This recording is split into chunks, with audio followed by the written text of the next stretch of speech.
Hi guys, welcome back. Let's talk about the right ways to fix Siri not responding or working on iPhone and iPad. Siri is designed to simplify everyday tasks from sending messages to controlling smart devices. However, when Siri suddenly stops responding or fails to activate, it can disrupt your entire routine. So whether Siri isn't recognizing your voice, not launching, or showing connection errors, this issue is often software related and easy to fix. That said, let me show you how it's done the right way. So, first and foremost, I would recommend you to check your internet connection. Note that Siri relies on an active internet connection to process commands. And if you see messages like, I'm having trouble connecting, your Wi Fi or mobile data may be unstable, make sure to check your internet connection. To do so, open the Settings app on your device and confirm that your Wi Fi or cellular data is enabled. After that, try loading a web page to verify the connectivity. If needed, I will also recommend you to toggle the airplane mode on and off or restart your router. A strong connection is essential for Siri to function properly. Therefore, make sure to tick off this important requirement. Then I will recommend you to restart your iPhone or iPad.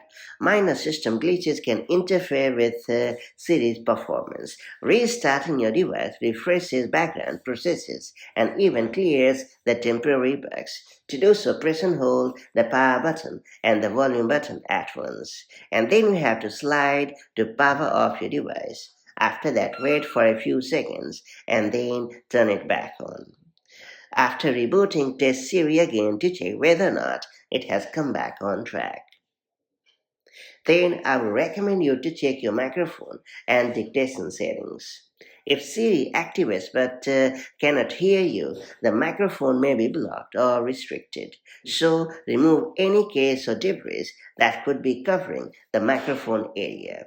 Just head over to the Settings app on your iPhone and then choose Privacy and Security option.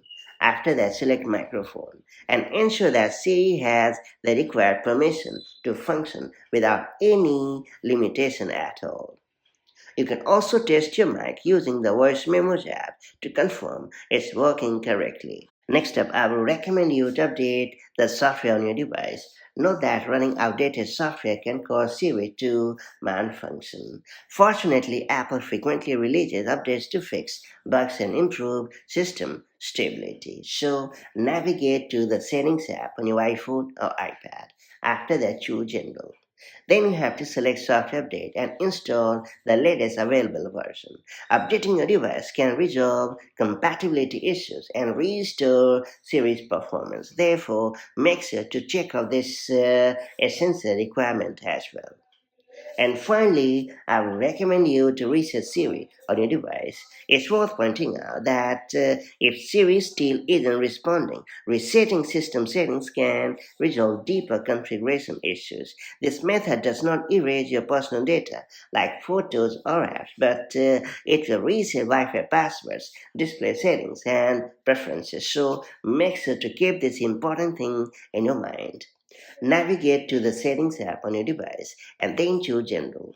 After that, you have to scroll down to the bottom of the screen and select Transfer or Reset iPhone or iPad. Then select Reset. Then you have to choose Reset All Settings and confirm the action by inputting your device passcode. And once the device has restarted, re-enable Siri in Settings and Siri and Search section and test it again. This step often fixes persistent software-related problems, and that's about it. When Siri stops working, it's usually due to connectivity problems, incorrect settings, or outdated software rather than hardware damage. By checking your internet connection, restarting your device, resetting system settings, verifying microphone access, and installing the latest update, you can quickly restore Siri's functionality more often than not. And I hope that you have managed to get the better of the problem and the C has started to function as usual on your device. If you found this video helpful, make sure to like and share it and do subscribe for more such handy tips and tricks, and I'll catch you up in the next one.